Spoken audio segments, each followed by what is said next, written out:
नमस्कार, स्वागत है आपका न्यूज 80 पर। मैं हूं आपके साथ राहुल राणा। 2024 लोकसभा चुनाव से पहले इंडिया गठबंधन की दिशा और दशा दोनों ही संदेह के घेरे में है। मध्य प्रदेश, राजस्थान और छत्तीसगढ़ के विधानसभा चुनाव उत्तर प्रदेश में इंडिया अलायंस की नई तस्वीर बना सकते हैं।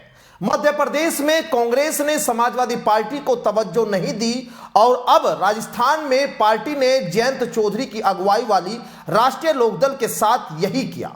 साल 2018 के विधानसभा चुनाव में कांग्रेस के साथ 2 सीटों भरतपुर और मालपुरा पर चुनाव लड़ने वाली रालोद को पार्टी ने इस चुनाव में अभी तक सिर्फ 1 सीट दी है।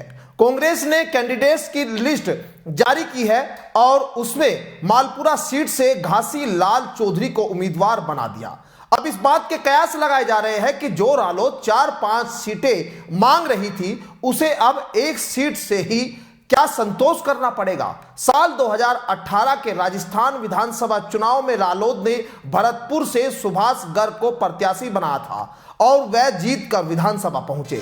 इतना ही नहीं, कांग्रेस ने उन्हें अशोक गहलोत कैबिनेट में भी जगह दी, लेकिन इन सब के बीच जयंत की चुप्पी के भी राजनीतिक मायने निकलने शुरू हो गए हैं।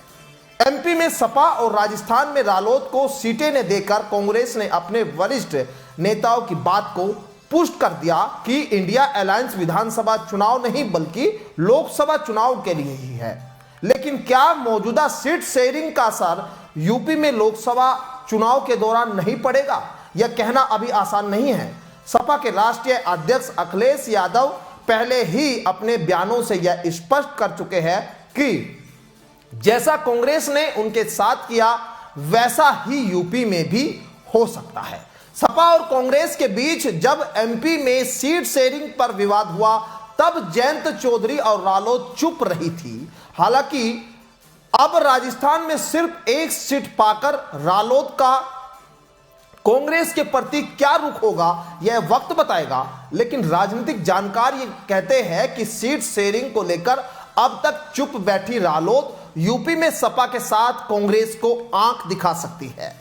अखिलेश यादव ने बीते दिनों सपा कार्यकारिणी की बैठक में यह ऐलान किया था कि उनकी पार्टी 65 सीटों पर चुनाव लड़ेगी। वहीं रालोद यूपी में 10-12 सीटों की मांग कर रही है। ऐसे में अब इस बात की संभावना ज्यादा है कि कांग्रेस को इस गठबंधन में कितनी सीटें मिलेगी, इसका फैसला सपा और रालोद दोनों मिलकर करेंगे। राजस्थान और एमपी विधानसभा चुनाव में कांग्रेस के रवैये से दुखी और नाराज सपा एक और जहां यूपी में बदला लेने के मूड में है, तो वहीं रालोद की चुप्पी के भी कई मायने निकाले जा रहे हैं। माना जा रहा है कि रालोद अपनी चुप्पी के जरिए ही सपा को समर्थन देने के मंतव्य के साथ लोकसभा चुनाव में अखिलेश को साथ आगे बढ़ सकती है। लेकिन इस रिपोर्ट पर आप क्या सोचते हैं वो जरूर कमेंट बॉक्स में बताइएगा। फिलहाल मुझे दीजिए इजाजत। नमस्कार।